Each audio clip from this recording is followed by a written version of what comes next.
这是欧洲水量最大的瀑布——莱茵瀑布。这是世界上最美的图书馆之一——圣加仑修道院图书馆。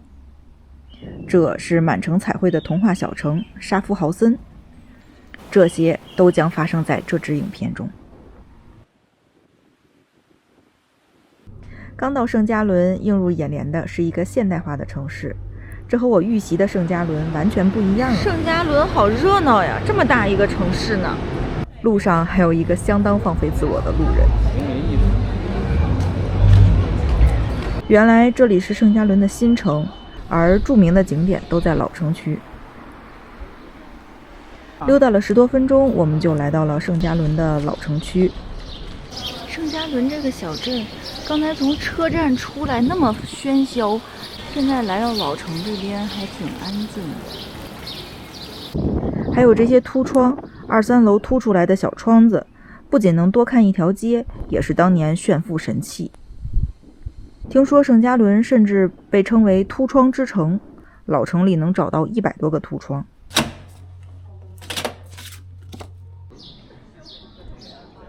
圣加仑真正的灵魂是修道院，它始建于7世纪，后来成为欧洲重要的学术和文化中心之一。这里现在搭了一个演唱会的台子，活动的台子，所以没有办法从远处照全这2个双塔。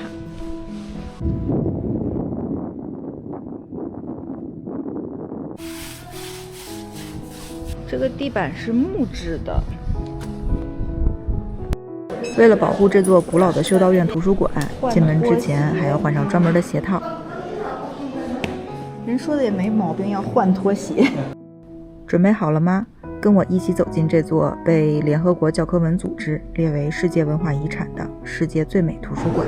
现在我们就要进入这个超级无敌漂亮的图书馆了。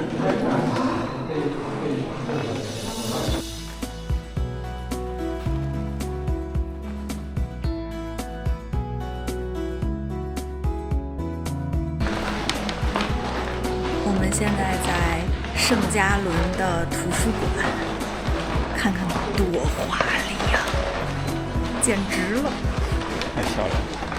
这里收藏着超过17万册古籍，其中最早的手稿可以追溯到公元8世纪。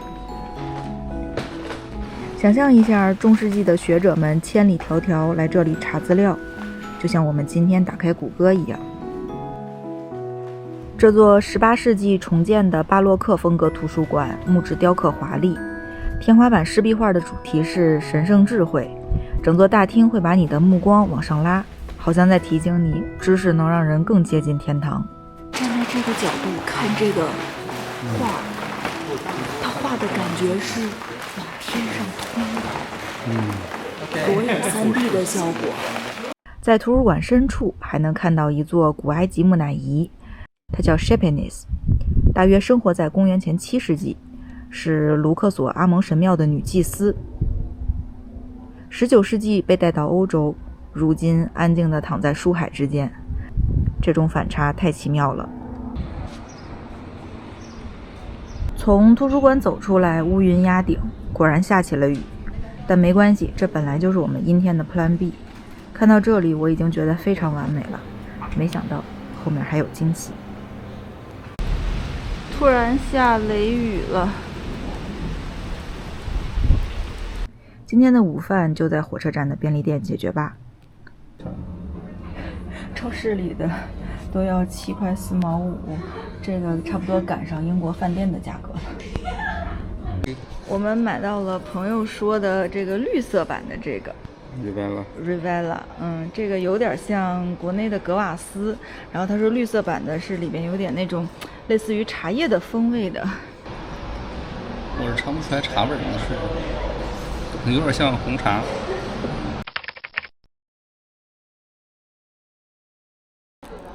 这个里面是一个大香肠，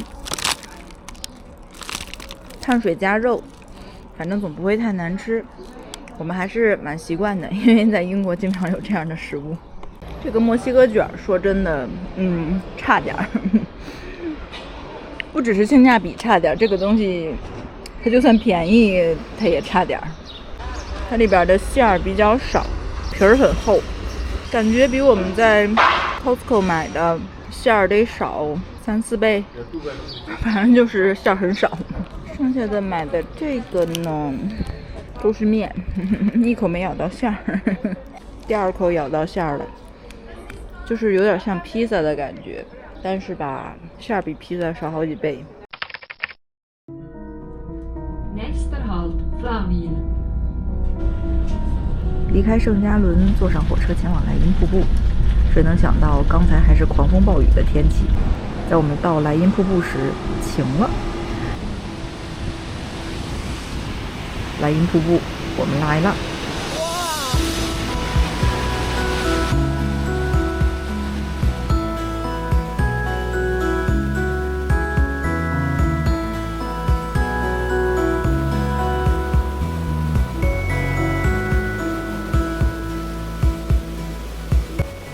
莱茵瀑布是欧洲水量最大的瀑布，高23米，宽150米，每秒最大水流量能达到60万立方米。啊，好可怕呀！这个船。这里最全面的玩法其实是乘船，因为我们8天的行程压缩到7天，所以就没时间啦，只好选择景观台。不过也强烈推荐。在上面这个机器买了2张票，去观景台的，1张要5瑞郎。瑞士人真的很会设计，能把你送到几乎贴脸的距离。站在这里，水雾会扑面而来。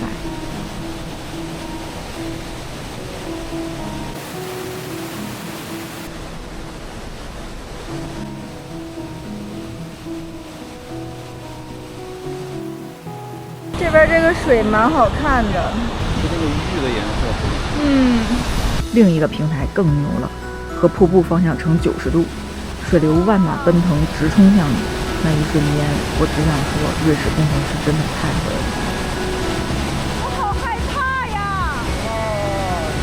试想你们站在这里，会不会被这气势震撼到？欢迎留言告诉我。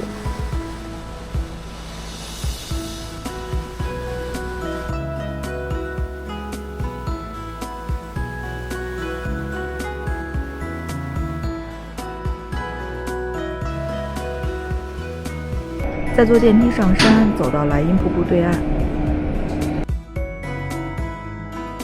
我们现在要跨过莱茵瀑布。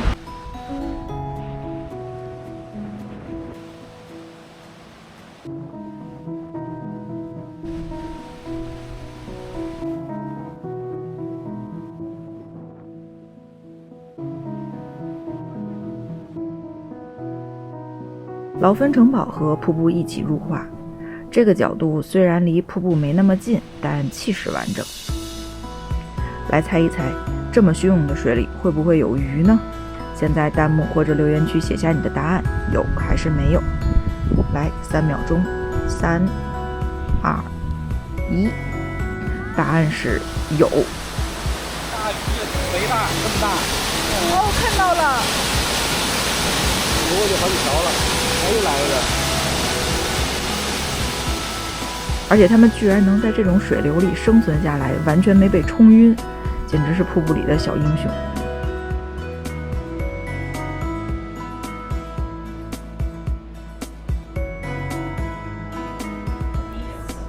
它的那个 Grand Tour App 可以来 redeem 一个小冰箱贴。冰箱贴在这个小亭子里边可以去换，拿着你的 app 就可以哟。瑞士的基础设施也很贴心，连去火车站都有电梯。第一次走的时候，我们没看到电梯，少坐了一趟。结果老天爷可能觉得这样不行，于是安排了个小插曲。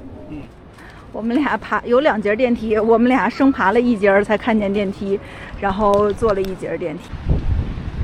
我们突然发现沙夫豪森的火车盖章是在莱茵瀑布这边盖，于是只好折返，强迫着又坐了1遍电梯。结果这一折返居然换来了一道挂在瀑布上的彩虹，老天爷的安排谁能拒绝呢？又回到这个小卖部了。哎，不错。最后来到沙夫豪森，这座小城紧挨德国边境，它以外墙湿壁画最为出名。很多房子都画满了神话、寓言或者生活场景。那为什么瑞士的湿壁画这么多？因为中世纪这里靠手工业和贸易发家，市民和行会喜欢在自家的墙上画故事，不仅是装饰，也是身份的展示。久而久之，这就成了一种传统。再加上层层叠叠的凸窗，让整个城市看起来像一本彩色的中世纪画册。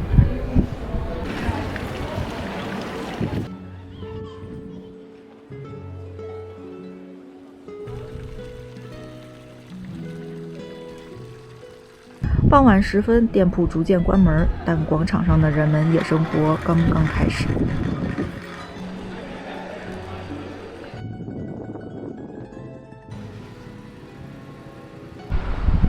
最后的小彩蛋，朋友带我们参观了他家公寓楼下的核避难所。这是我们朋友家的地下室，地下室里有一个非常神奇的东西，防空洞的大门。如果有产生了核威胁，他们就可以躲进去，把门一关就安全了。实的，特别实。安全时期，他们这里面就是各家各户的储藏间，一家有一个挺大的空间可以放点东西。科学。瑞士人的安全感果然是从地下长出来的。从阴天的普兰比到欧洲最大瀑布，再到小城的湿壁画，这一天虽然因为航班延误被迫压缩，但收获的却比想象中更完美。下一站，瑞士首都伯尔尼，这里不只有熊，还藏着改变人类历史的科学家爱因斯坦，敬请期待啦！